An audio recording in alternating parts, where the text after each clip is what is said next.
사도행전 27장 21절에서 26절 말씀을 다 같이 봉독하시겠습니다. 여러 사람이 오래 먹지 못하였음에 바울이 가운데 서서 말하되 여러분이여 내 말을 듣고 그레데에서 떠나지 아니하여 이 타격과 손상을 면하였더라면 좋을 뻔하였느니라. 내가 너희를 권하노니 이제는 안심하라. 너희 중 아무도 생명에는 아무런 손상이 없겠고 오직 배뿐이리라.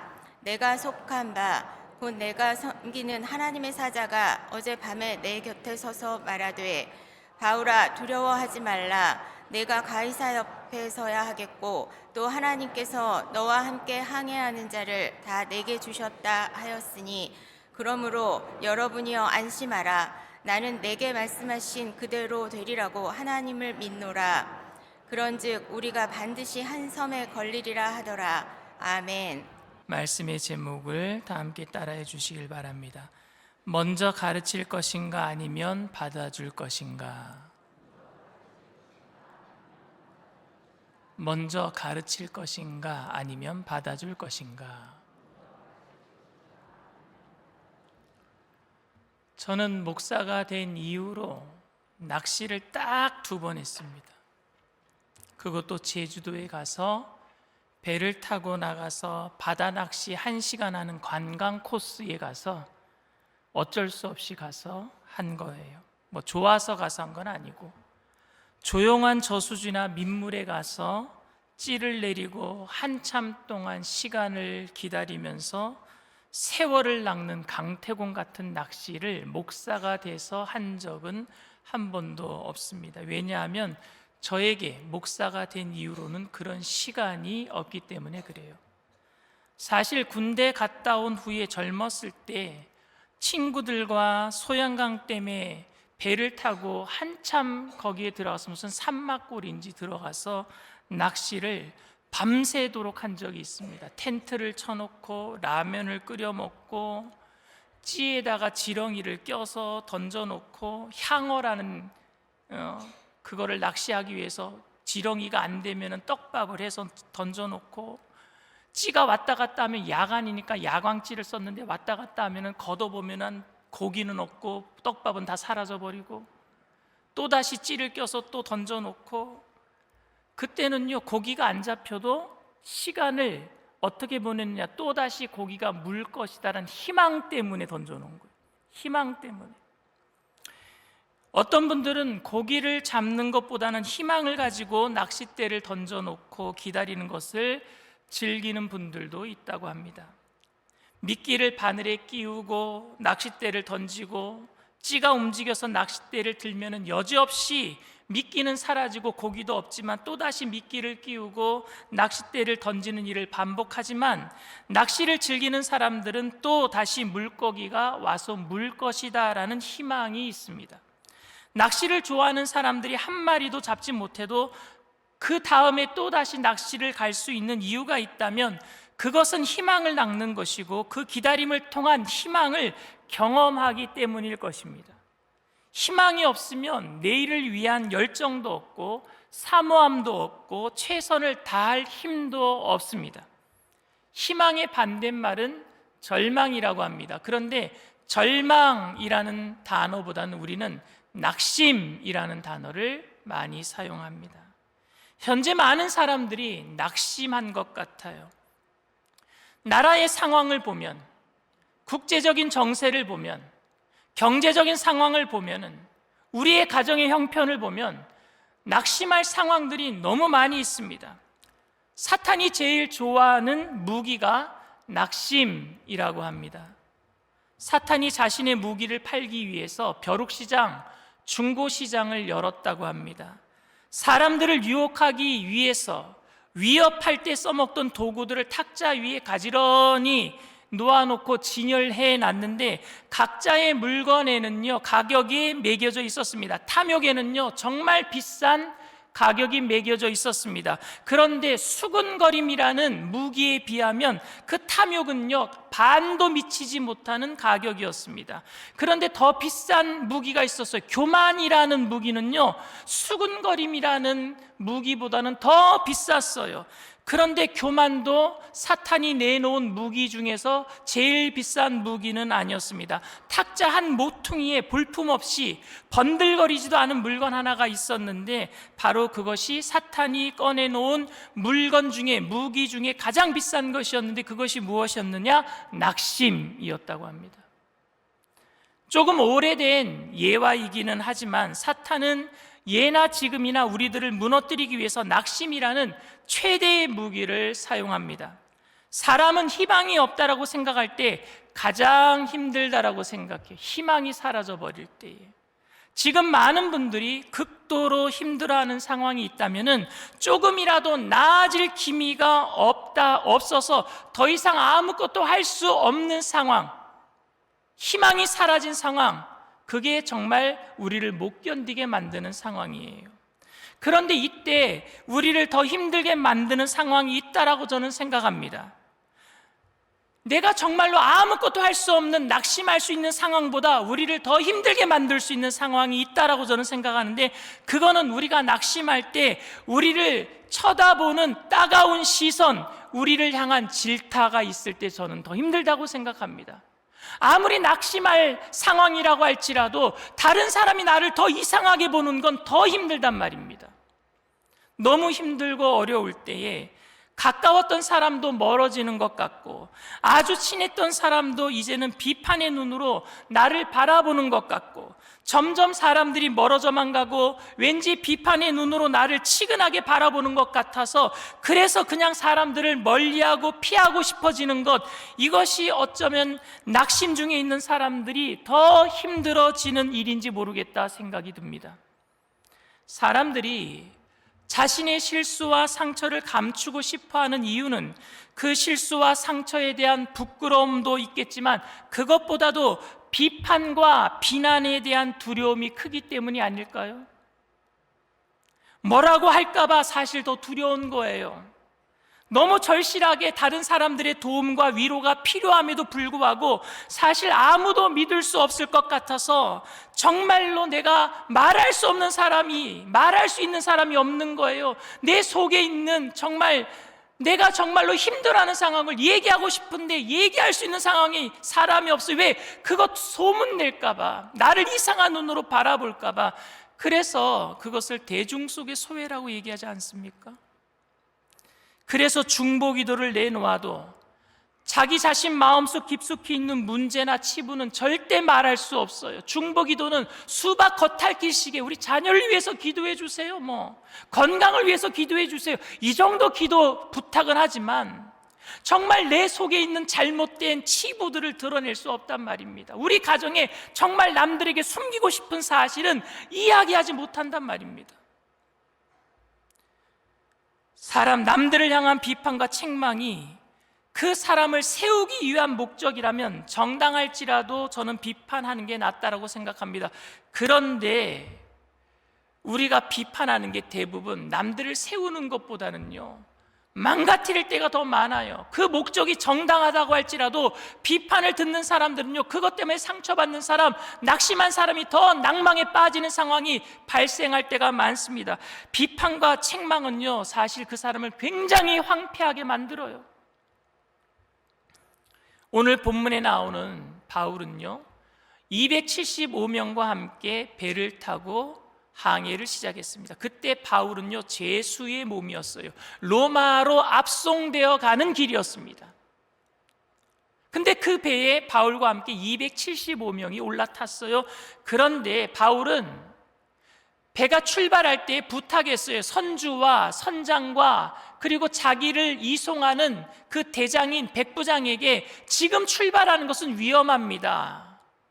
그러니 조금 있다가 좀 쉬었다가 계절이 바뀌면 출발합시다. 그런데 결국 배가 출발했고 얼마 가지 않아서 유라굴로라고 하는 광풍을 만났고 배는 지금 파선의 위기에 처해졌어요. 배에 있는 모든 물건들을 다 버려버렸어요. 그리고 배를 움직일 수 있는 기구까지 다 버렸다 그랬어요. 그래서 사도행전 27장 20절에는요, 구원의 여망마저 사라져버렸다라고 얘기합니다. 희망이 사라져버렸어요. 여러 날 동안 해도 해도 별도 보이지 아니하고 그 큰 풍랑이 그대로 있음에 구원의 여망마저 없어졌더라. 모든 사람들이 이제 할 일이 없어요. 희망이 사라졌어요. 이때 바울이 할 수 있는 말은 무엇이겠습니까? 거봐, 내 말 듣지. 비판과 판단, 원인 규명, 책임 전가, 이런 거였겠습니까? 바울은 반대했잖아요. 근데 너무너무 지금 힘든 상황이 되고 말았어요. 바울의 말에 불구하고도 배는 출발했고 이미 결과는 벌어져 버렸어요. 많은 사람들의 구원의 여망은 다 사라져 버렸어요. 사도행전 27장 9절 11절에 바울이 출발하지 말자고 한 말이 있습니다. 여러 날이 걸려 금식하는 절기가 이미 지났으므로 항해하기가 위태한지라 바울이 그들을 권하여 말하되 여러분이여 내가 보니 이번 항해가 하물과 배만 아니라 우리 생명에도 타격과 많은 손해를 끼치리라 하되 백부장이 선장과 선주의 말을 바울의 말보다 더 믿더라. 바울을 이송하는 백부장, 로마 100명의 군대를 이끄는 그 대장 백부장에게 바울이 얘기했어요. 지금 출발하면 안 됩니다. 지금은 금식하는 절기가 끝난 지 얼마 되지 않았습니다. 금식하는 절기는 유대력으로 얘기하는 거예요. 유대력으로 금식하는 절기가 대속제일 7월 10일이에요. 로마력으로 얘기하면은요, 유대력의 7월은 9월에서 10월입니다. 그러니까 우리가 쓰고 있는 달력이 로마력이거든요. 그러니까 우리가 쓰고 있는 달력으로는 지금 금식하는 절기가 끝난 지 얼마 되지 않았으니까 라고 얘기한 이 말은 뭐냐? 9월에서 10월이 조금 지났으니까 뭐예요? 11월이 된 거예요. 겨울철이니까. 겨울철은 여지없이 지중해 연안에 유라굴로라고 하는 광풍이 부니까 이때 출발하면 안 됩니다 라고 바울이 막았던 거예요. 바울이 이때 뭐라고 얘기했을 것 같아요, 여러분? 내가 선교여행을 얼마나 많이 다닌 줄 아십니까? 내가 배를 얼마나 많이 탄 줄 아십니까? 내가 날씨를 잘 알고 이 바다 날씨를 너무나도 잘 알고 그래서 내가 떠나지 말자라고 한 것인데 결국 이렇게 되었으니까 내 말을 듣지 않고 이렇게 파선하게 되었으니까 당신들 책임지시오 이렇게 얘기했습니까? 이런 말 하고 싶지 않았겠습니까? 그런데 바울은 죄수의 신분이었기 때문에 이런 말을 할 수 없다고 합시다. 그러면 뒤에서 수군거렸을 거예요. 죄수의 신분이니까 뒤에서 수군거려도 여러분 이 수군거리면요 삽시간에 퍼져요. 부정적인 말은 삽시간에 퍼져요. 그 배에 있는 275명에게 삽시간에 퍼졌을 거예요. 그런데 바울이 그렇게 했습니까? 제가 바울이라면 만약에 제가 바울이었다면 굉장히 우쭐거렸을 것 같아요. 그렇게 힘든 상황에도 내 말 안 들었으니까 이렇게 됐을 것이라 됐다고 우쭐거렸을 겁니다. 그런데 바울이 그렇게 했나요? 고난의 현실을 당하면 항상 교인들의 마음속에 드는 생각은 원인을 추궁하고 싶은 거. 이거 누구 때문에 잘못된 것이냐? 이런 일들이 왜 벌어졌느냐? 원인을 추궁하는 일이고 그 원인을 추궁하다 보면은요 어쩔 수 없이 비판이 막 나오게 되고 그 모든 일에 대한 책임을 한 사람에게 뒤집어 씌우고 싶어하는 상황이 발생하게 됩니다. 이거 저 사람 때문에 잘못된 거다. 그런 것들이 여러분 가정 안에도 있어요. 왜 우리 가정 안에 이런 일들이 벌어졌는가? 아빠가 잘못했다, 엄마가 잘못했다, 아버지가 잘못했다, 아들이 잘못했다. 서로 힘이 되어 주어야 하는데 오히려 책임 추궁을 하거나 서로 잘못된 것을 말하기 때문에 우리는 힘든 상황에서 더 힘들어지는 거예요. 이미 상황은 벌어졌는데 그 힘든 상황에서 더 책임 추궁하고 비판하니까 더 힘들어진단 말입니다. 바울도 내 말을 듣고 떠나지 않았으면 이런 손해가 없었을 것이다 라는 말은 했습니다. 오늘 본문 사도행전 27장 21절 말씀입니다. 여러 사람이 오래 먹지 못하였음에 바울이 가운데 서서 말하되 여러분이여 내 말을 듣고 글에 대해서 떠나지 아니하여 이 타격과 손상을 면하였더라면 좋을 뻔하였느니라. 하지만 지금 이 말은 다른 사람들 책임 추궁하는 것도 아니고 내 말을 당신들이 듣지 않아서 고생하는 것이다 라고 비난하는 것도 아니고 나는 너희들보다 더 지혜로운 사람인데 내 말 듣지 않았다라고 자기 자신을 드러내는 말을 하는 것도 아닙니다. 바울은 지금 이렇게 얘기하는 것은 그 사람들에게 용기를 주기 위함이에요. 위로를 주기 위함이었습니다. 바울은요, 이 말을 하기 위해서 대단한 용기가 필요했어요. 바울은 지금 제수의 신분으로 끌려가고 있는 입장입니다. 오늘 이 일이 있기 전에 14일 전에 배를 탄 거예요. 오늘 성경 본문 사건은 유라굴로 강풍을 만나고 배가 파선할 위기 14일이 지난 이후의 일이고, 14일 전에 바울은 분명히 사람들에게 배를 타지 말자라고, 지금 출항하지 말자라고 얘기했을 때 많은 사람들은 바울을요 그냥 죄수 신분으로 깔보고 말았어요. 네가 뭔데 무슨 말을 하고 있느냐, 형편없는 사람으로 얘기했단 말입니다. 형편없는 사람으로 취급했어요. 그곳에는 선주도 있었고 선장도 있었고 이탈리아 로마 군대 백부장도 있었고 군인들도 있었습니다. 그 중에 가장 열악한 신분이 누구였느냐? 바울이었어요. 바울은 죄수였단 말입니다. 그러니 죄수가 한 말은 그냥 거절당하고 말았어요. 네가 뭔데 우리 보고 떠나지 말라고 하느냐. 거절당한 이후에 벌어진 일이기 때문에, 죄수로서 한 번 거절당했기 때문에 마음에 얼마나 상처가 되었을까요? 내가 하는 말을 안 믿는구나, 이젠 하지 말아야지. 그 다음에 벌어진 일이잖아요. 그런데 바울은 지금 벌떡 일어나서 이야기를 시작합니다. 이건 용기예요, 여러분. 죄수로서 한 번 거절당한 다음에 또다시 일어나서 얘기해야 된다는 것은 용기입니다. 내 말을 안 들어서 이렇게 된 것입니다 라고 말하고 있는 것이 아니라, 안 떠났으면 좋을 뻔하였지만 그러나 여러분 안심하십시오, 염려하지 마십시오, 위로하고 있는 줄 믿습니다. 사도행전 27장 22절에서 25절 말씀입니다. 내가 너희를 권하노니 이제는 안심하라. 너희 중 아무도 생명에는 아무런 손상이 없겠고 오직 배뿐이니라. 내가 속한 바 곧 내가 섬기는 하나님의 사자가 어젯밤에 내 곁에 서서 말하되, 바울아 두려워하지 말라. 네가 가이사 앞에 서야 하겠고 또 하나님께서 너와 함께 항해하는 자를 다 네게 주셨다 하였으니, 그러므로 여러분이여 안심하라. 나는 내게 말씀하신 그대로 되리라고 하나님을 믿노라. 아멘. 바울은 그들을 위로하기를 원했고, 이들에게 필요한 것은 원인 규명도 아니고 책임 전가도 아니고 용기와 기회를 주는 사람이 있어야 됨을 바울은 알고 있었어요. 그래서 용기를 내서 자기가 일어난 거예요.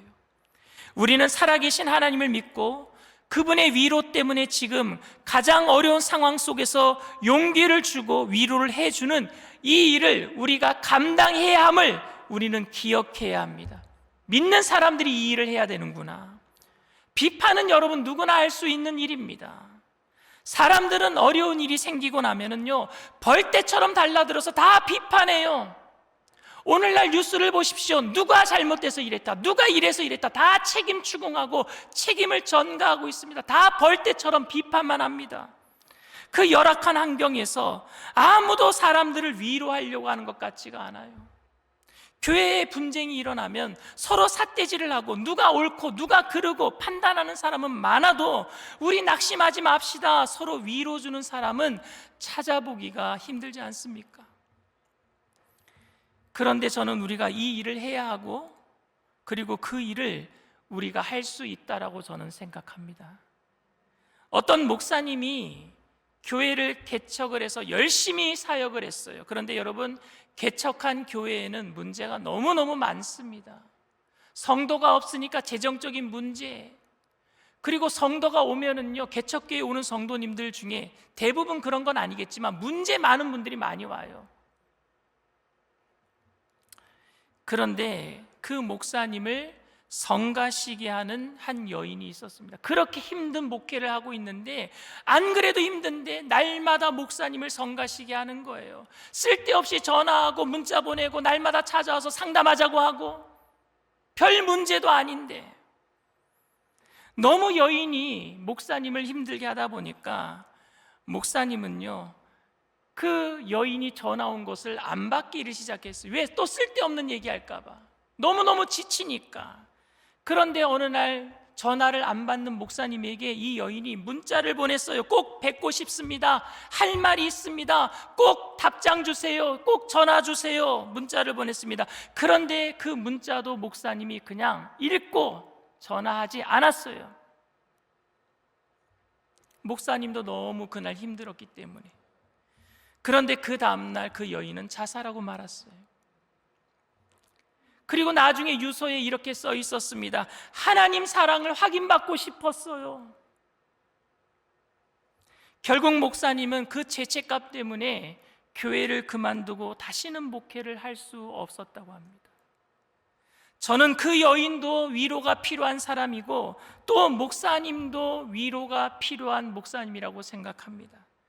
그 목사는 목사도 아니야 라고 비판할지 모르겠습니다. 그런데 누군가 그런 상황에서 목사님에게 위로와 용기를 주었다면 사역을 포기하지 않았을 텐데, 그리고 그 여인에게 자상하게 전화해서 그 여인의 생명도 살릴 수 있었을 텐데, 그리고 목회자는 성도에게 용기와 위로를 주는 사역이 얼마나 중요한 일인가를 다시 한번 깨닫게 됩니다. 누군가가 전화 오면은요 꼭 받을게요. 진짜로요. 사람들은 무슨 일이 생기면 원인을 규명하거나 잘잘못을 가리려고 합니다. 필요하고 여러분 정당한 일이에요. 잘잘못을 가리는 일은 정말 필요한 일입니다. 하지만 우리가 그런 원인 규명이나 잘잘못을 가리는 것을 우선적으로 하고 있다는 게 문제예요. 먼저 원인 규명부터 하려고 그래요. 먼저 책임 전가부터 하려고 그래요. 문제가 터지면 그게 먼저가 아닌데. 1940년대에 미국에 대공황이 왔어요.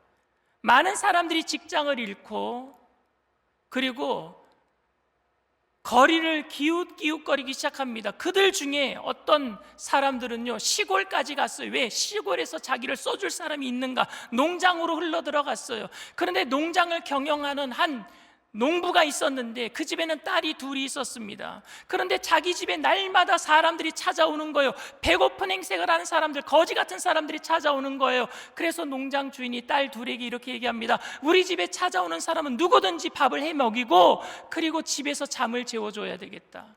그래서 딸들에게 꼭 2인분 이상씩 더 밥을 해놔라. 그런데 어느 날 동양인 2명이 찾아와서 영어를 할 줄 모르는 동양인 2명이 거지 같은 행색으로 찾아온 거예요. 그날도 딸들은요 그들을 위해서 밥을 했고요, 그리고 잠자리를 준비했습니다. 저녁 식탁에 다 같이 앉아서 같이 밥을 먹는데 그들은 포크와 나이프를 쓰는 방법을 모르는 거예요. 그런데 콩을요 칼로 찍어 먹고 있는 거예요. 콩을. 딸들이 낄낄대고 웃습니다. 농부 아버지가 딸들을 불러서 주의를 줘요. 그렇게 하는 거 아니다.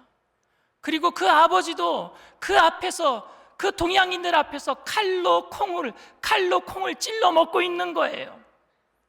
그리고 식탁을 다 정리한 다음에 딸들을 불러서 이렇게 얘기를 합니다. 포크로 콩을 먹는 것을 가르쳐 주는 것은 나중 일이다. 먼저는 그들을 받아주는 게 중요한 일이다. 먼저는 그들을 받아주는 거다. 가르치는 것은 먼저 하는 게 아니라 일단은 환영하는 게 먼저인 것이다. 그런데 우리는 언제나 그런 못마땅한 것들을 보면은 틀렸다라는 것을 보게 되면은 먼저 틀린 것을 고쳐주려고 하는 게 문제란 말입니다. 고치면 받아주고 안 고치면 안 받아주겠다라는 그런 마음이 있어서 사람들은요 사실 내 허물과 내 약점과 내 실수와 실패로 보이는 이야기를 안 하려고 해요. 왜? 안 받아줄까 봐. 그래서 가르침은 일단 환영하고 하는 것이다라는 말이 저에게 큰 감동으로 다가옵니다. 비록 실수를 하고 내가 보기에는 잘못한 것 같아도 우리가 하나님의 사람으로 먼저 생각해야 될 것은 비판이 아니라 위로예요.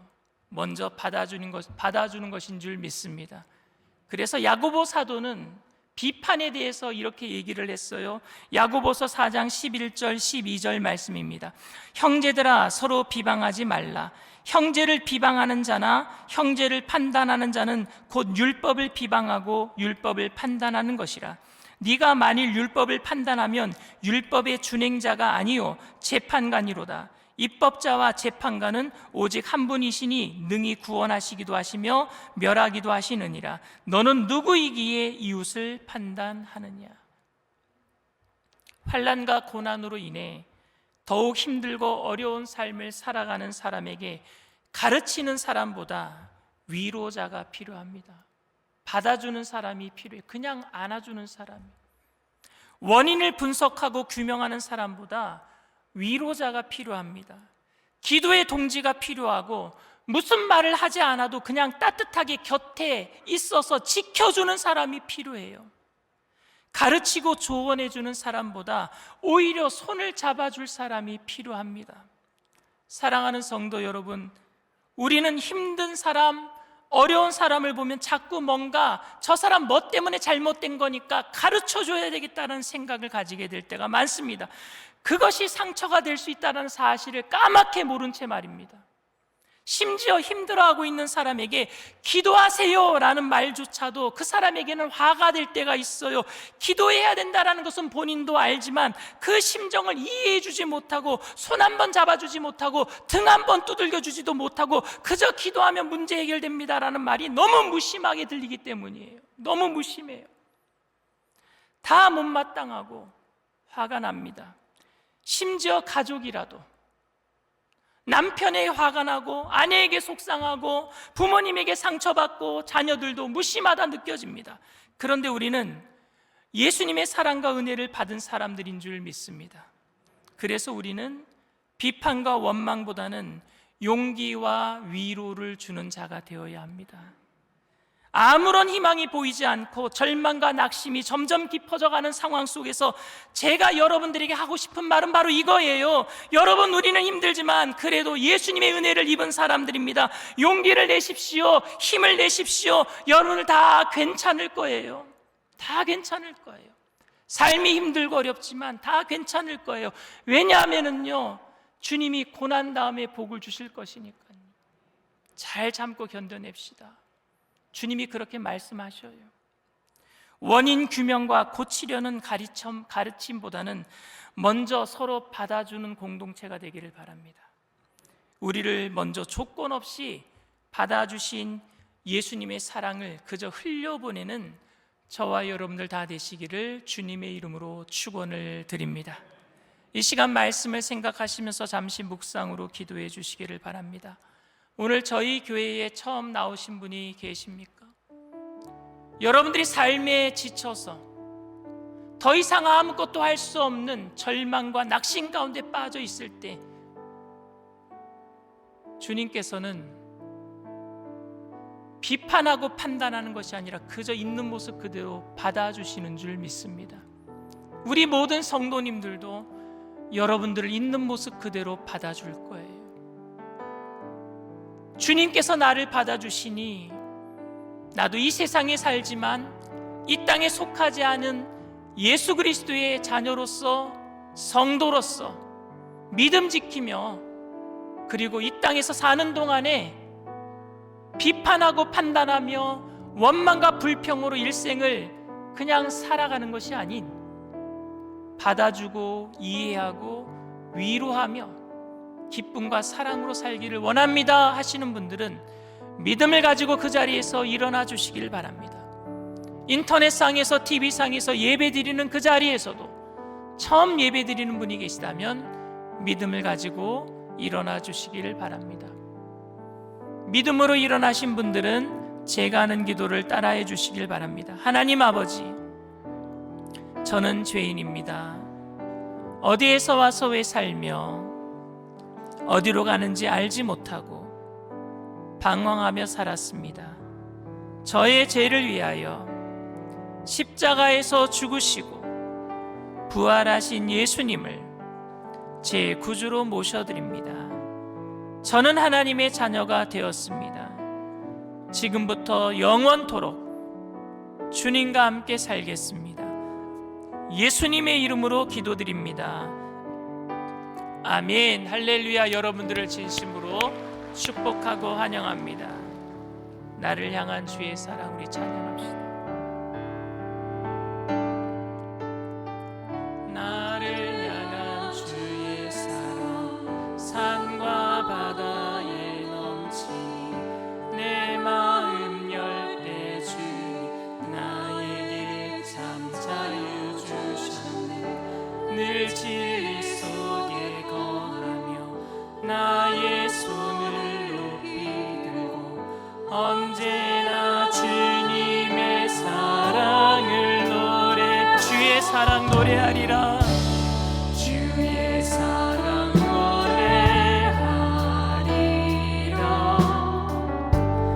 영원토록 노래하리라. 주의 사랑 노래하리라.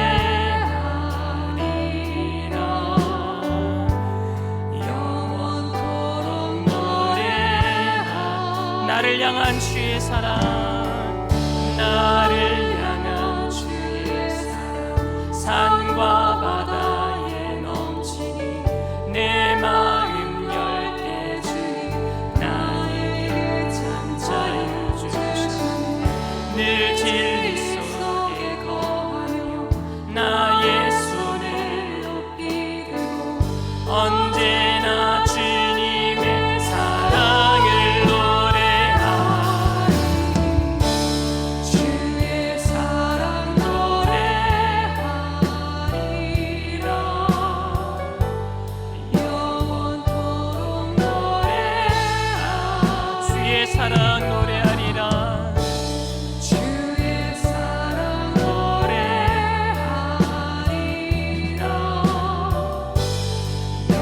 영원토록 노래하리라.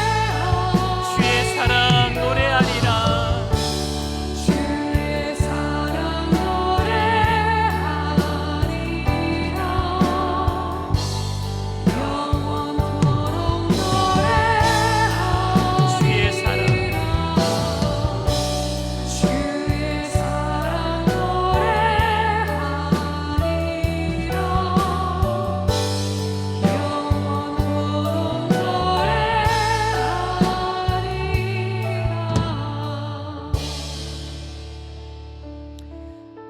율법을 하나님께서 우리에게 왜 주셨을까요? 율법을 주신 이유. 율법은 여러분 천국 가기 위한 법이 아니에요. 율법을 지켜야 천국 가는 게 아니라 율법을 지키기 전에 하나님은 우리가 죄인 되었을 때 우리를 사랑하시고 우리를 위해서 값을 지불하시고 유월절 어린 양의 값을 지불하시고 출애굽해서 율법이 언제 주어졌느냐? 그들이 하나님의 백성이 된 것은 시내 산에서 율법이 주어진 것은 이미 구원받은 거예요. 출애굽은 뭐예요? 구원받은 걸 의미합니다. 홍해를 지나왔다는 것은 구원받은 걸 의미해요. 율법은 구원받는 법이 아니에요. 율법은 무슨 법이냐? 성민법이라 그럽니다. 성스러운 백성이 되는 법. 구원받았으니까 하나님 닮아가야 될 줄 믿습니다. 그래서 율법을 주신 거예요. 또 하나 더 이유가 있어요. 율법을 주신 두 번째 이유, 율법은요 거울이라 그랬어요. 거울은 뭐예요? 나만 보면 되는 거예요. 거울로 나를 비춰보고 율법으로 나를 비춰보고 말씀으로 나를 비춰보고 내게 뭔가 묻은 게 있는지 띄면 되는 거예요. 내 죄가 무엇인지 율법으로 나를 비춰봐야 되는데 대부분의 사람들은요 율법으로 어떻게 하느냐? 남을 비춰요. 이래서 문제가 되는 겁니다. 저 사람 이게 잘못됐어. 저 사람 11조를 안 냈어. 저 사람 주일 성수를 안 했어. 율법으로 남을 비춰본단 말입니다. 그러니 문제가 되는 거예요. 율법은 여러분만 비춰보세요. 그리고 남에게는 뭘 해야 되느냐? 은혜를 비추세요. 예수님은 율법대로 사셨어요. 그런데 다른 사람에게는요, 나도 너를 정죄하지 아니하노니 다시는 죄짓지 말아라. 은혜를 비춰주셔요. 은혜를 자기에게 비추고 율법을 남에게 비추는 사람은 크리스찬 아니에요. 근데 어떤 사람들은 은혜를 자기에게 비추고 율법을 남에게만 비춰요. 그게 내로남불이라 그래요. 오늘날 정치인들이 제일 잘하는 게 내로남불이에요. 은혜인 우리들끼리는 다 덮어줘요. 근데 남들이 하면은 다 파헤쳐버려. 그거 예수 믿는 사람 아니에요, 여러분. 오늘 이 시간 하나님, 은혜는 남에게, 율법은 나에게. 그래서 내가 예수님 닮아가는 거룩한 사람으로 다른 사람들을 세워나가는 위로자가 되게 하여 주시옵소서. 용서하는 사람 되게 하여 주시옵소서. 용기를 북돋아주는 사람 되게 하여 주시옵소서.